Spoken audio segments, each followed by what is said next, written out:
So, Dominique, tell me a little bit about how you got involved with the ballet industry. I will try to make this as short as I know how. My father was a violinist in the National Symphony Orchestra in Washington, D.C. So that meant that I was in the Kennedy Center just about since the age of 8 or 9 as my daycare place.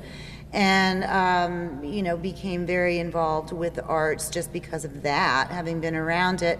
And then luckily, when the symphony orchestra was on break, many of the musicians, including my father, would be playing in the pit for ballet companies, and they got free tickets, so I got to go. And really the first time I saw, just like so many little girls, I saw the Nutcracker, and that was it. I started taking ballet at age 7, and I never stopped. All right, so tell me what companies you have danced for and at how long? I grew up in the Joffrey Ballet School in New York, which was at that time what you needed to do is, if you were really serious, study in New York City. I was lucky to receive a full scholarship, a year-round scholarship, to be there and study all year round. And so that led to something called the Joffrey II Dancers, which was obviously the second company. And so I started with them at age 16. And if you were, again, not just lucky, but if you worked very hard and you did well, you were promoted then to the actual Joffrey Ballet, which thankfully I was after a couple of years with Joffrey II. And I was with them, for about 7, 8 years, and then I went on to Miami City Ballet, which was directed by Edward Villela. He had just begun that company, and he invited me, after seeing me in a random ballet class in New York, asked me if I would like to come and join him in Miami. And I thought, well, Miami sounds pretty good. I like Miami, I think. So after that, had children, and then went back and danced a little bit further with a group called Maximum Dance Company, also in Miami. And that was about 4 years. And then I said, I'm done.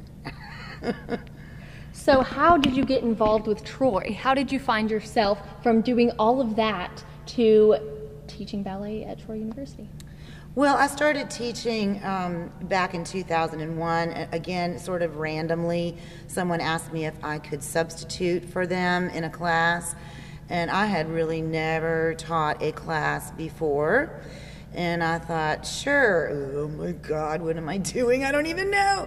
But I guess after having taken so many classes as a professional and as a student, it's just inside of you. So I found that I really, really enjoyed the teaching aspect of it, and I kept getting more and more opportunities to do so, and eventually that led to a place called Virginia School of the Arts in Lynchburg, Virginia, conservatory situation for high school students.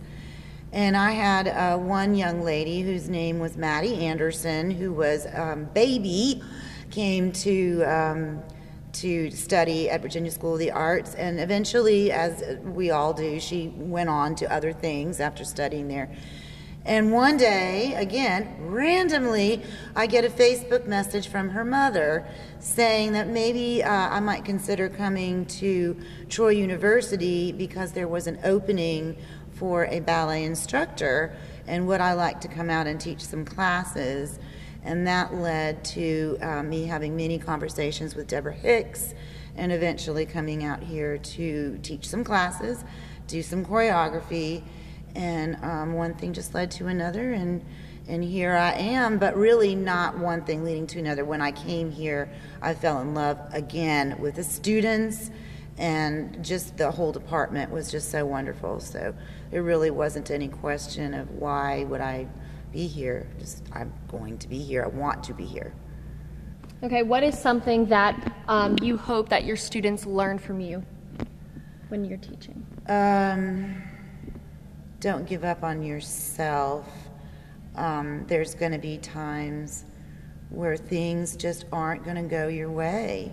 And that could be for 2 weeks in a row where things just aren't going your way. But to have the strength to return time and time again, and again, I'm not necessarily meaning the dance studio, but to return and keep believing that you will eventually find a way. And it's not measuring yourself against other people's success. It's what you feel is your personal best and what you feel is being a success. And that's the only measurement one needs to have. All right. That was it. That was perfect.